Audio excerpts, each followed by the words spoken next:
ebusuafo me ma wo akwaba me din de Akyere Bruwaa atara otafricha number 1 striker ba ko pe utake o na mebu wudi si so me twa ne ten e de ama dwumedie ye friend way back the din no ye ne celebrity se twetwe nkomo ema youth no ehwe so edusua ne ema bebre na ne me celebrity wo me ntia wa ha me tie ekra me yem hyehye me brofo ye sai se me beka brofo se me beka twio minim yesa me twa me ho na me ba enti mo ntwa me oye opabene ni anka so sha ase enye nne mo ntwa me na me ntwa me ho nkoto nkramra me ba me yi me celebrate ne de akyere mo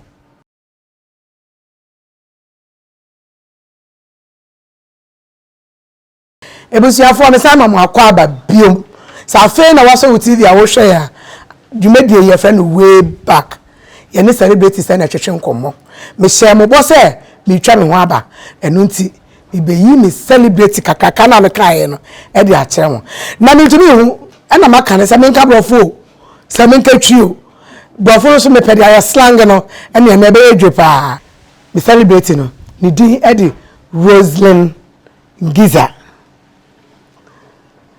star akwaba you person sir. Oh, thank you. Bacho dwumedie eyechi and kaya and kachi misra akwaba yenia okay yenia wanga sawo ye de ni me ma me ye bununi na papa sense many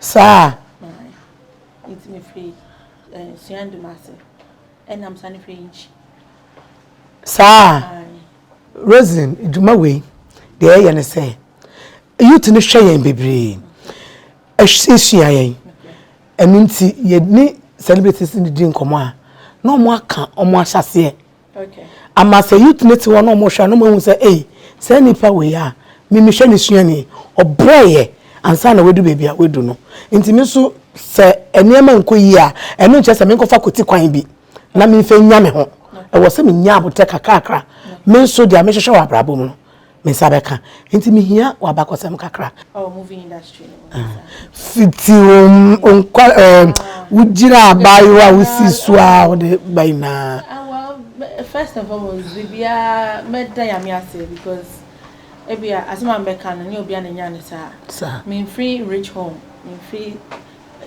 rich never can say iskafu fee me mama a teacher and I'm papa accountant na also fee iskafu fee no iskafu fee na me am kasa ba ye fee no me ye feel comfortable home okay say ebia me here biscuits obetumi ato ama obetumi ato 5 cedi ni bia made ebia 50 Ghana dey no na yentimi to mama 5 cedi dey obetumi ato so that I dey my comfortable there so and also a teacher niba strict no doors and ana me mama so na go school same school baby o chira there when I go school when I go school it's growing up no I say minya parental guidance you can't say what you ene eba yere this ahwefo na ekire ase unya abatan abanbo yes tembia no my yard na momon some mama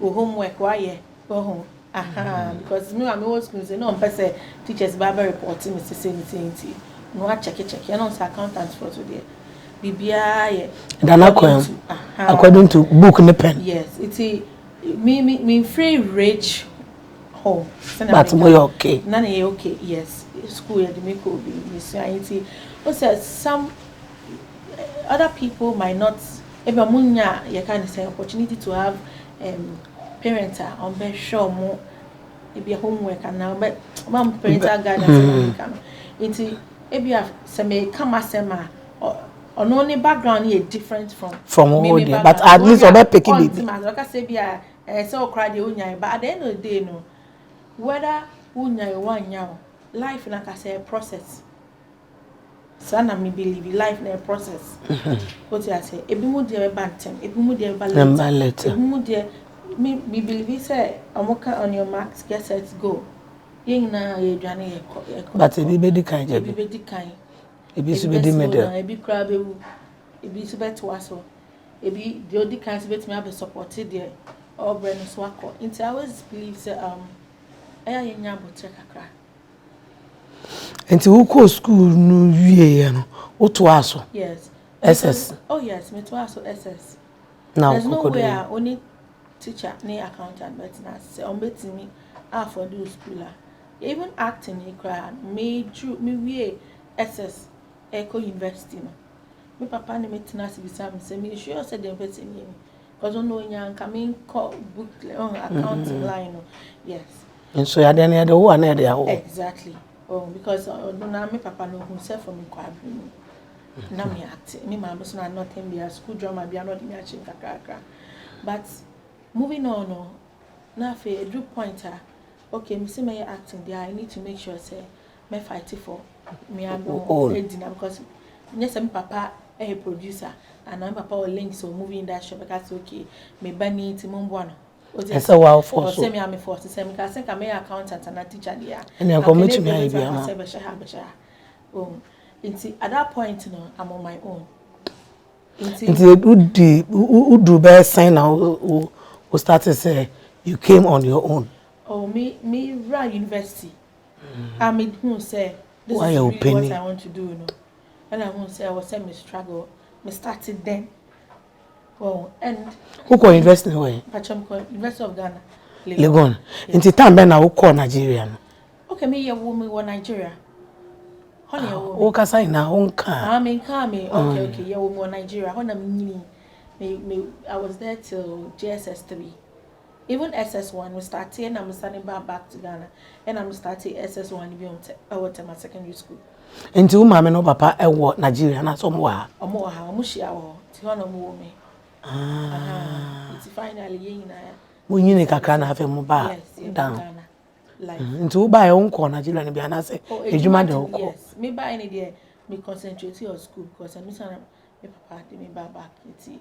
after some time me started say me ye ejuma no bi me started film industry me be do point Nigeria for field some bit me use me so yeah person na social media shada ni ho e be ma exposure no yeah because some say social media no boa who active be very active mo it me ma exposure bia and so to me boa ma other things but those times no na ye we be audition you be cancel audition 8 o'clock no ubeju on ebi afu so o contempt so why number 1 and number 2 uba ko ju ho ebi 7:30 kai audition me pa we could not yes 8 ko ju 7:30 we got through number na me to 401 hey but na nipa na go no me hu so mo 400 but na ebi abakọ ebi chocho di me ebi mu o ti ase na 401 no ta be na bedu so o ti ase ebedu so kra na bia na nipa na mo hwehwe no my den no yes into auditions ni maybe wa me call say back we say Frank Raja na no director that time what you say nipa na ohwe no wo hu na wie ba say yin na ya ba ho ne de for so no ye na afa de o say mo pepe mo ho 33 na mo maybe bi ne hwe ene they say ya me bo am ya 33 no oni boy na say village scene bi no mo mo yin na aka mo say village ya mo pe perform no omo when I say omo mo yere am ya na twin man kadi here we or the pot if anyway as if as extras be thank you interstatic kakra it dey be na mo school do na say o do bia say school of performing arts and George Kwe Ken Fiati I'm sorry secretary I act as the secretary said yes so science of class yeah I also I yeah can say o do na say na no omo try me say Roselyn movie industry no here no us and trend so be we school as I can imagine so we school me time no my audition I'm going to start to say wo school unya break be a cobra holidays a cop it is sometimes that one person now be share na e bia no need school be ma but wait me ma advice kit to e bia yes and I'm papa catch him say me bu fu bebre bia asema ba na me bu fu sir first person na me ne be kasa no is it any panel be make and obe on making me madam fu aim so ka the same thing because ubufu na me ba ho na ka say nipa no e come did not time bono only say some moment no what was am me mora akra ma ko din kwa say me bi me ba no ho say but some moment e bi am ba na ka who saw me say Roselyn Ngissah na me tiewa na me jaya it may prevent a lot of things so as soon as moving forward in life maybe so ha only should them out that's advice because that particular advice George Quay any Ken Fiati the mom say me starting no wow me papa immediately I know mo chem say Sancity for your audition it mean Kobe sometimes Sancity Susie Williams so recipes yes and you start yache oh me start yache pa and I me call sa audition bi call audition no o ma me roll back on na classroom mo trust ni na mo say I didn't dey afia say mo say before as I me do point me person me do no e was say me ye juma papa then he say me take classroom frame immediately so Roselyn enya one thing be say be play me free classroom yeah they are me free because my who's opportunity na man ko ya ye be mo be fufuro aside everything who say we are say we onya humble and who pride and me found country so especially ejuma we yes especially ejuma we eti baby a me ko bia no me respecting kofo a o ma di kan whether when you need chemi and no you need chemi baby am ko bia say Jackie Apia Nadia Buhari Iwo Nelson Kalsumu my family mate no first no omo kofa omo start crowns because me be yes stand me who say omo bre enye easy so be hit so eya na so we share some of na it's only best so be advice from them now I respect you you stay humble now you mean page up sir any ma kechi and then the question na say social media so another idea anchor okay or say you build your brands you promote ye niema ye but I realize say kofon say you may be celebrities na ya say into the end you know na omo misinterpreting wrongly o from me programming because Jimmy week making sure some more you be come because TV knows I need to look good yes I know just now we look good every day say na me dressing what you say we were here TV say Roselyn sanko foi omo dress you omo isafe na by all means esonya I was sonya na ways and means are also the nyana be a problem and one thing is when you start also to me sustaining now maintaining now maintaining your danger I'm telling you now be a problem what you say it won't start no ma so we me senior o be start Samo oh yeah I thought my chest was starting there we hear that when you senior when the time me start say me help mam chọ fe we aye ubufu na call si koye obi oduro se dey o call nre mu na fa akoko na o de ne o nsa ti akoko ni ti say me boa me ti me yeda udu ye oh no endu wo ye ma wa ami akoko na kra ni say me ti ne sa no ma fa se kan to no fa se kan to so mo na mte o te ye ami yo mate sa ana Debbie. And they want to walk. Oh no, I'm telling you. Me so me help am say, "We yes so Christopher movie be me refi." Na am say movie now we about wa uti obi nchen. Yes. No mo treat you me sunya papa. E fi ho no. Me say na wan ni na me hia wa sometimes say sister ni ni. The fi ho na me ni di we chi pa me show. From you and I'm very excited. Me show pa. Oh, and now obi on here ready to take corrections. Na one year ready say wo bebe adwuma no. Yes. Say ye di adwene de chi a ye be hwe esuo fra. Mo ma me nkoto nkra na membra. Me ba de to so someone win him say ye de ene ma e wan kwa na ye de to aso no ye de bebre mo.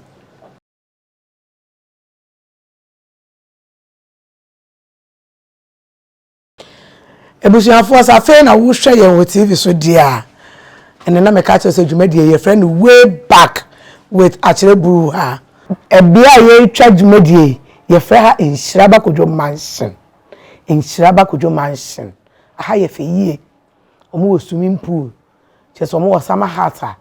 nkane abobo ho so wo pese wo ya ifru pese wo ya party wo pese wo ye yie wo pese wo ye adore de wo pese wo ye bia no so wo ba ha nsabeka omo de be ma cool price enti wo hwehwe inshaba kojo nso a wo behu omo e wo Klagon police station efe so wo hwe mitiri hwi a egusu ya Abiba locks ye nsanchene nko ana omo ye enu nti omo nsamra ne e de no size dia obese wo ye bia ade omo ye ho ade dodo na kokoko ye ho adwuma ye natural hair wo natural ne say dia obese wo ye ni bia no sa abo so na ye wense na wo be bia ho fanfa fama Abiba locks for na obeba badamase echire sa wo pe Abiba locks for echira kwan a omo East Legon ANC Mall nchen ho a wudu ho na wo kase wo hwehwe Abiba locks a akra do obekọ fe wo hwe me makeup se amaye ya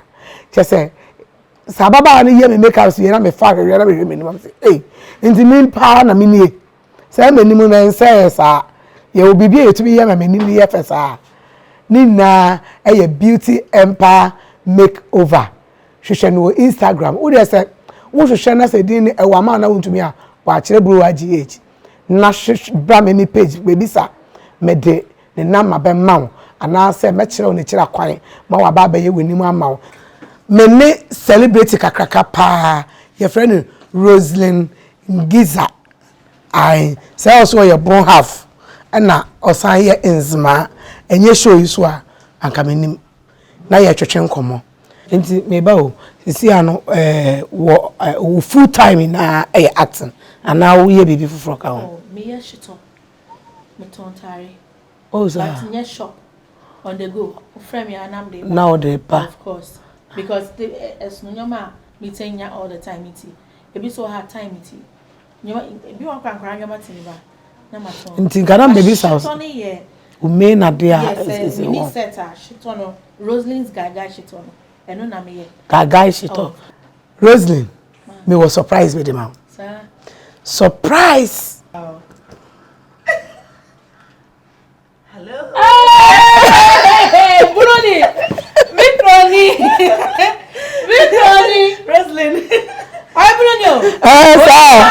Me fear with sir, na jumedi ni tie. Jumedi ni friend way back. Roselyn. I shock you wrong. Basically.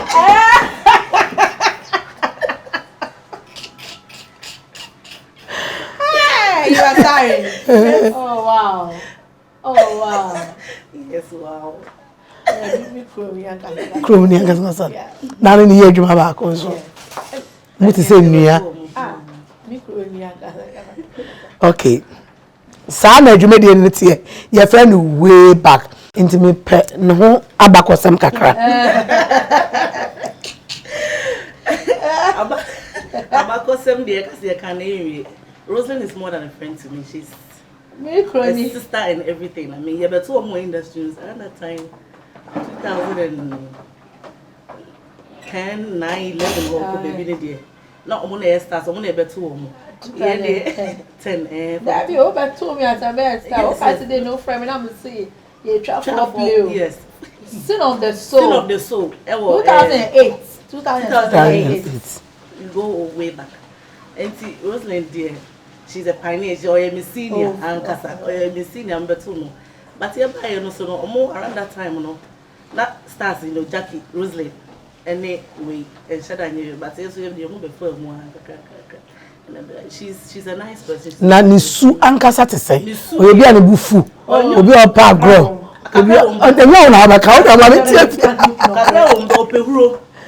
More, she likes to tease. And then the person the professional Mrs. Yana. Oh, me ha. Na obi tizi wa obu fu. Oh, there because me person me na no TNT no. Ohuru kakra na akoya agro bi. Obi apena sem mama. Ba ka se jai bia me jai. Ba ne ntokwa so de okaso ko yi na bi ma no ko ne. Okay, kana again. Na on ba chede popo. Me say wasamo. don't know what you're now. We miss our son. I don't know what you're saying. I didn't know, but see, money and query.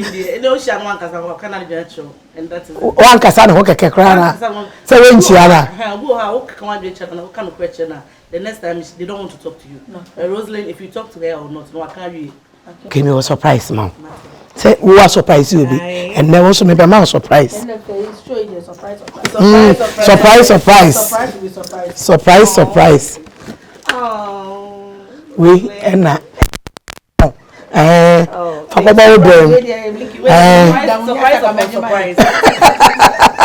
Surprise. Oh, surprise, mom. See how it feels to be a star. You've been a star since. Okay, Roselyn. Do me the Obaswa in show qua. You were surprised. Surprised they can hear the amount. They are too soon, at the amount.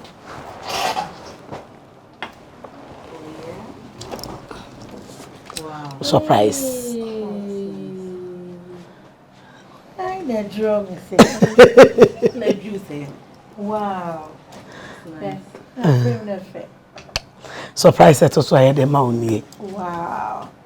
Wow. Yembesa oba awabano oba consapan e wo so wonya baby na wo dey see them and now office and now baby a wo taako de bia ankrofo e be hu no hu hu say show yi de bia no be boss bia no way back e be renge wo wadwen enunti na my okay ndi se si ano mi hia efutuo kakra efiri wo nchen Kakra meeting I can say once I'm in the I was in the industry make it be afa emba your industry name. Most of the times, the conform more about if it's about more the industry is different. Like all industry move in a particular way. So where they or you moving to what you say and not say. I think that it's wrong. When you come, who can now meet your mom who say there a difference room. It is our best obey movie and I say I think say and also a talent and an a passion is opposite over here. You just support a palano. Now when there's something good will come out of it. And now about time no over Casabia. Me person me baba TV so na obetwa senior na because obeya kwala bone and na so obeko ha no sometimes any individual ni panankasa na dream yes obi continue no so e ko bi but then apart from that na 90% no for the good and to support here then let's also bring out the best so that more ba no you see something important in the movie industry. Okay, Roselyn baba sa so be kakakra to so baby a de be fa bia no the mechanic say it's a life and I say a queen can be first now Nokia 3310 and then you see 13 Pro Max and Samsung and because how the phone in my and paying for you for home to put not even that it won't be yeah no say crown then tell me they know you are sticking say I will say yes say be upgrade in our make count for even our movie industry and I say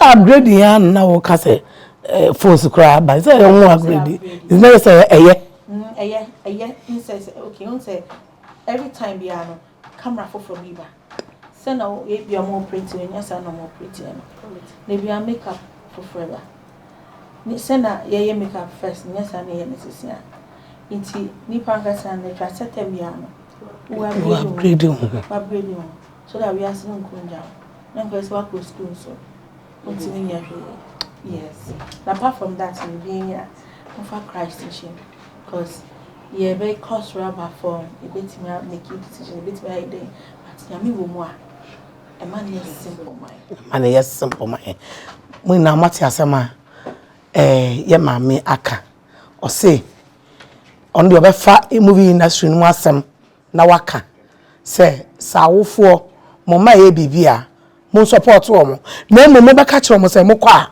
mo hwe mo so yie e depend on akra no obi wo kra woni sinim enso bra obo no na de oye sini kra ni sa abra no bi nti e depend on akra na nkasa ebusuafo ya damase bebre aha ena brebe ma ye kwan me ye di dwumadi na esi yesi ye di adwene de chi a ye be hwe esuo fraw eno nti no dasenne ye be se ehia the same day the same time love you all.